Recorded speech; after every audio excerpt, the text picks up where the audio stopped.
Tomorrow, Louisiana primary voters could oust a sitting U.S. senator for the first time in nearly 100 years. Backing the insurgency against Senator Bill Cassidy is President Donald Trump. The pair have been at political odds since Cassidy voted to convict Trump in his second impeachment trial more than 5 years ago. Liz Landers looks into the tight three-way race likely to be decided by the president's popularity. Days before a critical primary election, voters in Louisiana were tucking into steaming plates at a crawfish boil in Lafayette.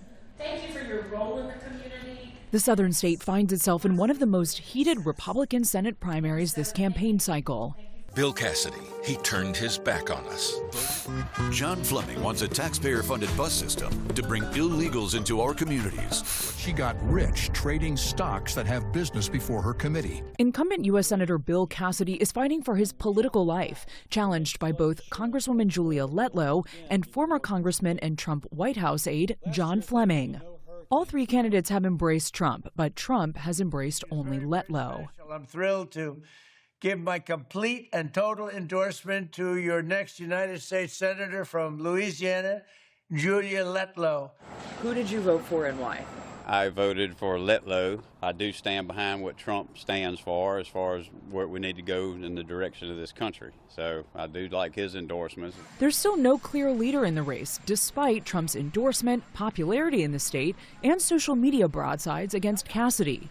Writing in a recent post, hopefully all the great Republican people of Louisiana will be voting Bill Cassidy out of office.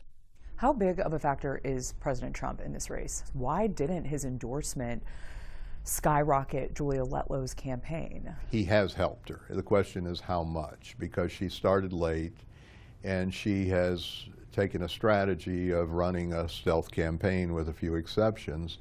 And that's a risky maneuver. Louisiana radio talk show host Jim Angster has covered Pelican State politics for decades. He says the endorsement carries even greater weight because there's so little separating the candidates on policy. Even so, Angster's callers have had plenty to say about the state of the race. Craig in Natchitoches. Craig, you're on. What if Cassidy somehow, some way wins the Republican primary? Cassidy's cardinal sin in Trump's eyes? He voted to convict President Trump following his second impeachment trial, concluding the president spurred on the January 6th attempts to forcefully overturn the results of the 2020 election. Here's how Cassidy explained his vote at the time.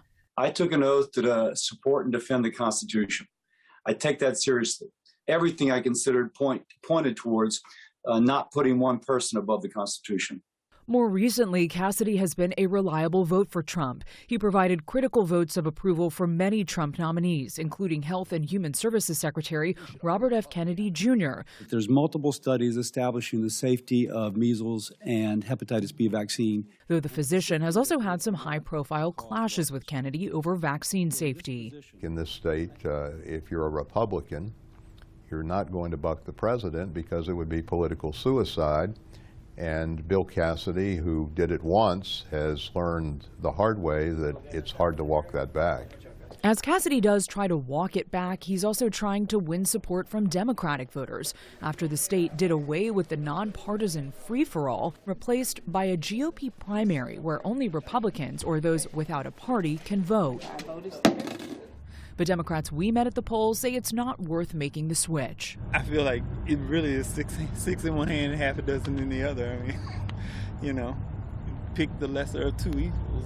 Governor Jeff Landry led the move to close the primary process here, which some think was designed to kneecap Cassidy's reelection chances. Like, you're going to want to pinch it like that. Okay. And then you can do it. Had you done it like Back at the boil and over a tray full of crawfish, Will Kellner says his top voting issue is separation of powers and not federalizing every issue. He sees national politics looming over the Senate primary. Who are you leaning towards? I think having somebody like Cassidy who's got some experience and has committee assignments and, you know, institutional knowledge is important. How much does Trump's endorsement matter in this primary? I think a lot here in South Louisiana and across the South. His voice still matters. But the night's cook, a crawfish farmer in Louisiana, Jake Mutton, who spent the evening serving up his Cajun meals at the crawfish boil, told us that he's still undecided on who he'll vote for. But he says Cassidy's vote to convict in the impeachment trial matters. Have you voted for Cassidy in the past? Yes. Why did you vote for him in the past, and why are you maybe not sure now? He resonated with people from Louisiana, and he's still that candidate. But at the same time, I feel like there's always, a newcomer and somebody that could maybe freshen things up. This is Jim Inkster, and welcome to Talk Louisiana. Inkster says on the issues, the three competitive candidates don't differ much, but there are style points that may determine how the race goes, and margin matters. If any candidate receives 50% support, they can avoid a primary runoff late next month. Liberal Letlow voted. Cassidy has tried to brand Julia Letlow as liberal Letlow. You can't trust liberal Julia Letlow. Is that sticking here? I think he has defined her to some extent. And if it were a head-up race between the two of them, it might have mattered. But he's got John Fleming, and he of the three was considered the one least likely to win. But now he is in position where I think any one of the three could win, and likely any two of the three could be in a runoff. Looming in the background of this Senate race are the delayed U.S. House primaries in Louisiana.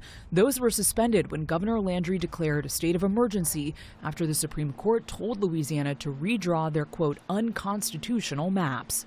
Senator Cassidy is even reminding voters that the Senate primary hasn't changed. Election day is still May 16th.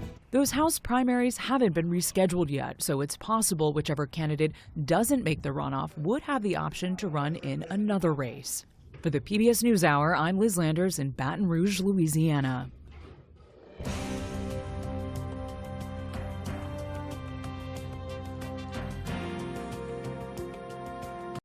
Support journalism you trust. Support PBS News. Donate now, or even better, start a monthly contribution today.